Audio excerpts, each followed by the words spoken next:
Little last minute panic there. Okay, so I think we're all back now. So we're going to start the third and last presentation before the panel discussion on the River Ecological Restoration Program by Christophe Moirot from the CNR, so the River Management Company for the Rhône. Good morning, everybody, and thank you very much for this great initiative around sharing our experiences. And I'm going to talk to you about the French Rhône River Ecological Restoration Program. I'll start with the context of the Rhône and the main human pressures on the Rhône. The very strong morphological pressures that started at the end of the 19th century with the dikes for navigation, a whole host of works between Lyon along the main river and the Little Rhône. And these developments were named after Girardin, an engineer, to make sure the Rhône became navigable at least 10 out of 12 months, much more than it was before. So these are submersible dikes.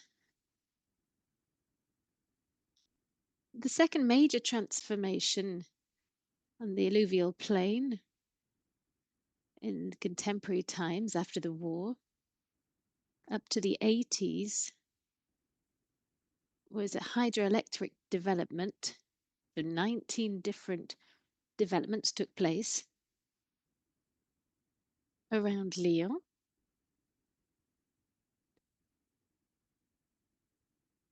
Along the course of the water, a bit like what Agnes described on the Rhine. So there was a canal which brought the water to a hydroelectric plant, and a dam was built to go around the original river, and then the minimum ecological flow preserved, and you can see that here. So the Rhône on the French side is over 500 kilometers long, 90,000 kilometers squared. It's a very powerful river, around 1,700 meter cubes per second flow in Arles. It produces 22% of the hydroelectricity in France. And due to these developments, the channel dynamics ceased. And there was other pressures as well, like eutrophication, micropollutants, and global warming, which has been taking place over several years. In terms of the ecological restoration, this is not a linear story. We've seen this over the previous presentations as well. At the end of the 90s, there was a general awareness raising which took place about this loss of biodiversity over the decades. And this concept was born to re-find a lively, fast-flowing river. So different planning documents were drawn up, particularly by the water agency. So at the end of the 90s, the restoration program was born with first operations in the south of Lyon. And during this period, a whole host of events took place, particularly major flooding in 2002 and 3. There was the PCB crisis in 2008 as well.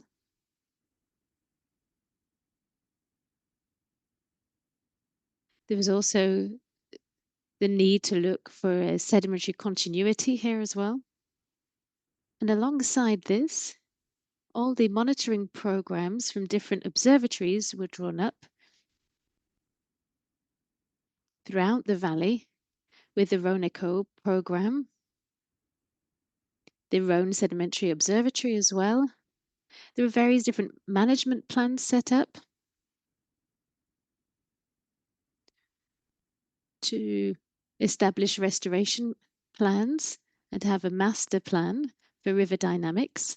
In 2013, the first major site for restoration was set up in 2017, the Ile de Gravier.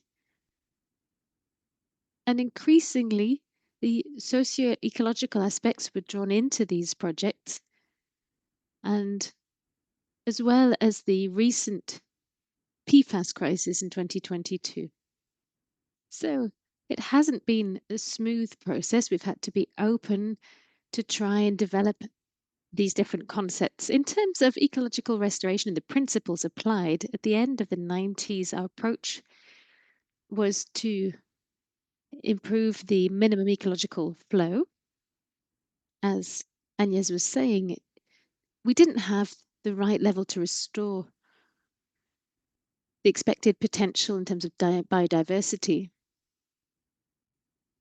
particularly for the different channels, what we call the Rhône for the Rhône. So these are secondary channels. So we didn't have enough level to restore these. We had to dig these and open these up to restore this functionality of these secondary channels. And following the floods we took this approach to work with the flooding and ecological restoration. And we looked at these quasi-Girardin-Groine systems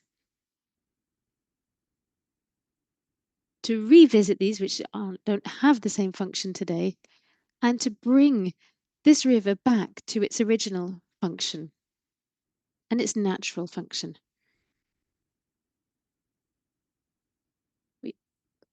We all obviously have in mind this three-dimensional functioning of rivers. And along this lines, the idea was to promote a balance within the main channel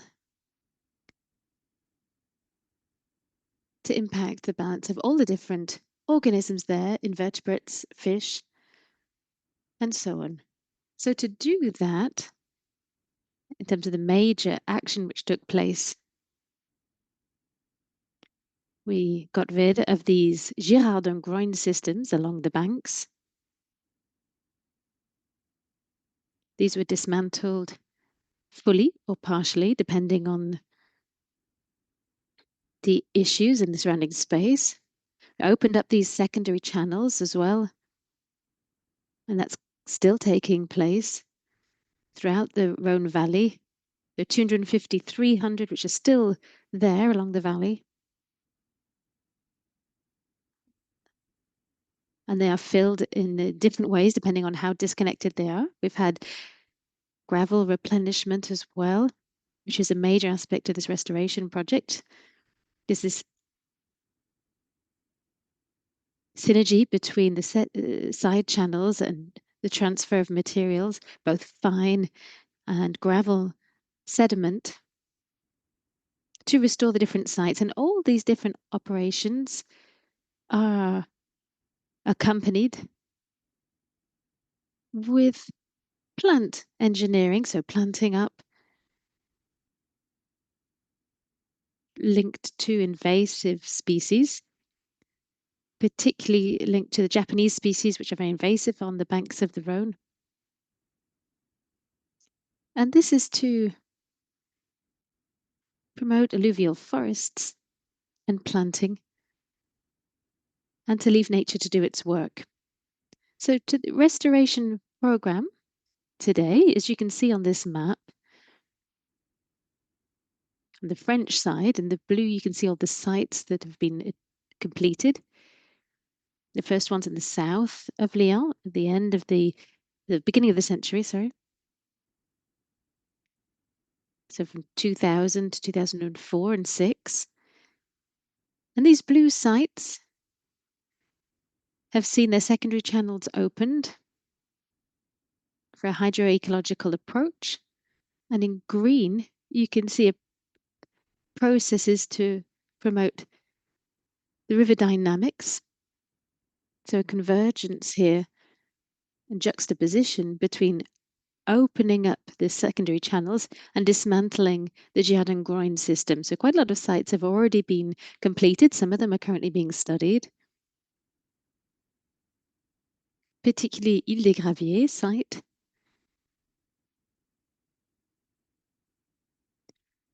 There are 77 secondary rivers which have been opened up so far.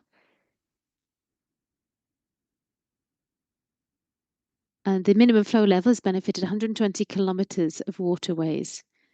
In terms of the financial side, we've got a close partnership with the water agency because 50% of these operations are funded by the water agency and the concessionaire.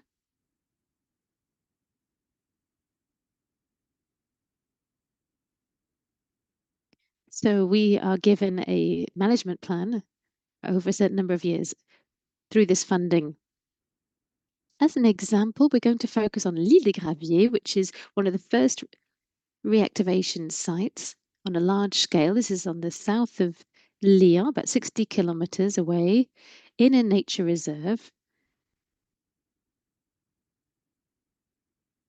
This is in the public arena. There are various issues around the site. There are various assets as well to this being a nature reserve. This total area was 8 hectares, which could be used through dismantling the Girardin-Groine systems. You can see on the right there, these structures were completely dismantled and a total of 150,000 meters cubed used. In terms of the interconnection, there was the synergy between the different projects and re-establishing the connection between the alluvial plain and the different canals. We're able to develop the surrounding area and manage invasive species. So these operations cost 2.3 million euros. In terms of the works, these works had a high impact. We're intervening in areas where there is some biodiversity, so we had to set up measures and work during the down periods in terms of biodiversity. This took place in 2016, 2018, and you can see here the dismantling of the Girardin-Groine systems. As part of the replenishment of sediment from downstream from the dam, there were almost 6,000 meter cubes which are re-injected from the banks into the channel.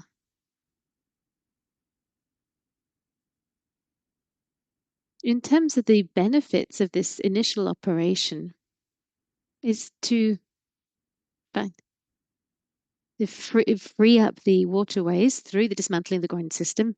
And it might seem quite simple to say, but in terms of the perception between technicians and managers, we're all seeing this expected outcome.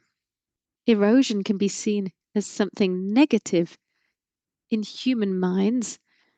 So finding banks which are eroding again is not actually easy to explain within this process.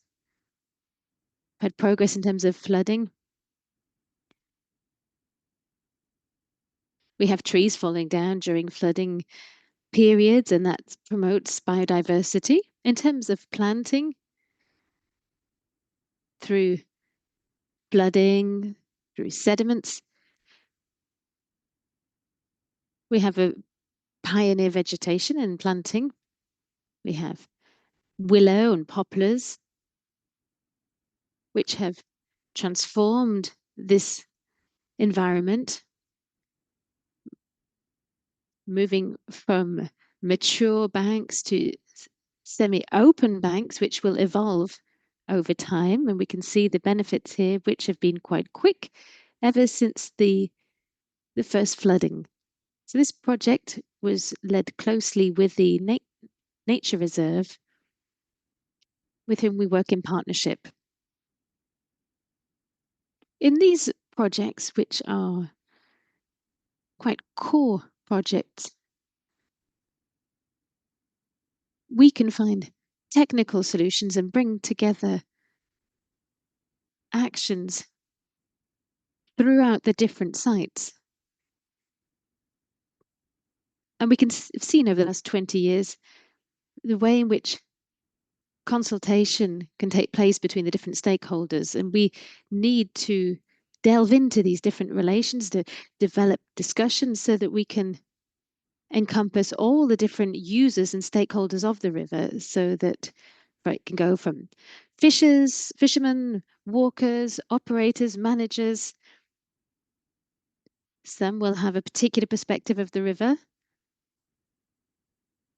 which won't be the same as the perspective people had in the past. For those people who've known the river over its history, and of course, there are all the academics and experts who are managing the river and managing the natural environment, and environmental NGOs as well. So it's important to take into consideration this approach, which is very complex in terms of the social utility of our work and why it's necessary to intervene, because we share the same objective so that we can co-build projects to develop the local area, because each site will have its specific features and nature. Usage is quite similar across the Rhône, but the idea is to share all these different aspects from the beginning of a project. And it seems very simple when we say that, but in practice, we've benefited from experimentation from the Rhône agency, which was developed elsewhere. And we expanded this to all the different sites. But when you end up starting with a blank page and you ask all the different stakeholders for their perceptions so that we can co-build a roadmap, as a project leader, it's quite a difficult thing to do, and it's a risk that we take there. But we found this very beneficial within our project. In terms of the challenges, there are many. There are recreational ones. We saw with COVID times, so many people who wanted more access to nature. So people more open to the Rhône at that time, and we need to face particular obstacles. In the case of these operations, we dismantled the Girardin-Groine systems. The first thing we did to do that was to cut down the trees. And so these things need to be discussed and explained, and we need to be able to listen and adapt throughout the project. It's also about changing habits, because this relation between man and nature is being changed in terms of accessibility. When we're opening these side channels, we need to explain that there will be islands created which will no longer be accessible for people. And this needs to be explained. There's an example in the south of Lyon. Works are underway there for 6 or 7 islands which will emerge through the opening up of these secondary channels. So this work is very in-depth in terms of communicating. So here, I would like to show the key steps of a project that is being implemented. So there we have a project that is in the middle of the Rhône Valley. It's a governmental site called Baxi.